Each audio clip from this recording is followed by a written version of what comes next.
यदि मति को ठीक रखना है तो आपने जो जीवन में कमाया है उसके 5 हिस्से कीजिए। श्रीमद् भागवत के एकादश स्कंद में शायद 15 नंबर के अध्याय में आपने जीवन में जो कमाया 5 हिस्से। सबसे पहला हिस्सा धर्म के लिए। जीवन में आपने 1 लाख रुपया कमाया, 20,000 धर्म में लगे। पहला हिस्सा धर्म के लिए, दूसरा हिस्सा परिवार के लिए। आपने जिंदगी में कमाया है, परिवार को देने के लिए 1 हिस्सा देने का ही धर्म है। इसके ऊपर तो मोह है। 4 बेटे हैं आपके, चारों के लिए 4 मकान आप दे रहे हैं, ये धर्म नहीं है। चारों के लिए आप 1 मकान जरूर दीजिए, ये धर्म है। अब आप कहें बेटों के लिए मकान, फिर बेटों के लिए मकान, तो जीवन भर पर्यंत लास्ट श्वास तक करते रहिए, मकान पूरे नहीं हो पाएंगे। वो तृष्णा है, पारिवारिक मोह है वो, जो कि बड़ा दुखदाई है।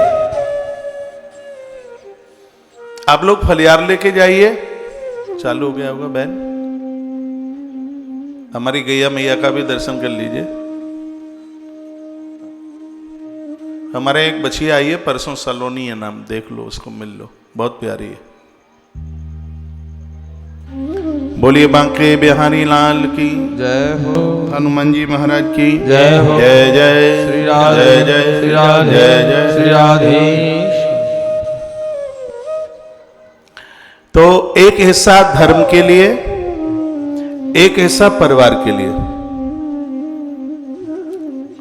और 1 हिस्सा उस लिए कि रोज के आपके खर्चे चलते रहे। इंटरेस्ट के द्वारा किसी को दे दिया है, उससे आपके रोज के खर्चे चलते रहे, 1 उसके लिए, और 1 अपने सम्मान आदर के लिए। जैसे कोई आता है, बेटी के बच्चे आए, उनके हाथ पर रख दिया। सौमती अमावस्या के लिए, नहाने के लिए, हरिद्वार के लिए किराया चाहिए, बिहारी जी के दर्शन के लिए भी कुछ चाहिए। और 1 हिस्सा बिल्कुल वृद्धावस्था के लिए, जिस समय आप बिल्कुल कुछ करने के लायक न रहे, तब के लिए। तो सबसे पहले 1 हिस्सा धर्म के लिए बोला है। और बोलने वाले भी कौन है? उद्धव के सामने भगवान कृष्ण बोले, भागवत जी। लेकिन होता ही है, जो मिलता है वो सब बच्चों को दे देते हैं, तो भी उनकी पूर्ति नहीं पड़ती। चेक आते हैं, पेंशन मिलती है, उसके ऊपर भी वो हावी हो जाते हैं, और आपको देने में भी कोई तकलीफ नहीं होती है।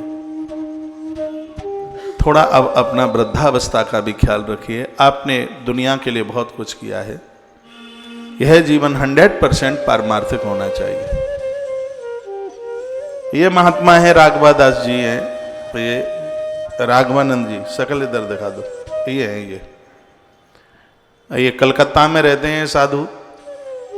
ये काम रोजाना सुबह जाते हैं 5:12 पर परिक्रमा लगाने को। मैं कहता हूं तुम एक ही टाइम पर मत जाया करो, नहीं तो मैं उठा के ले जाएगा कोई, किसी को लगेगा वो तो उसी टाइम पर आता है। तो ये बांके बिहारी जी का दर्शन करने के लिए एक माला ले जाते हैं, गोस्वामी जी को देने के लिए, पुजारी जी के लिए कुछ पैसा। ये डेली का काम है इनका। मत्था टेकना, जमुना जी को पुष्प चढ़ाना, फिर गोपेश्वर महादेव के मंदिर में उनका अलग से स्पेशल भोग लगाना। उसके तत्पश्चात आकर के गौ माता को गुड़ खिलाना। उसके बाद में हमारे मंदिर में हम उस समय अभिषेक कर रहे होते हैं, जब लौट करके आते हैं तो मैं इन्हें पूछता हूं कि कुछ अपना अनुभव बताइए। कहता मेरा अनुभव यही है कि कमाने में जो आनंद है सो आनंद है, ईश्वर के ऊपर लुटाने में बहुत आनंद है।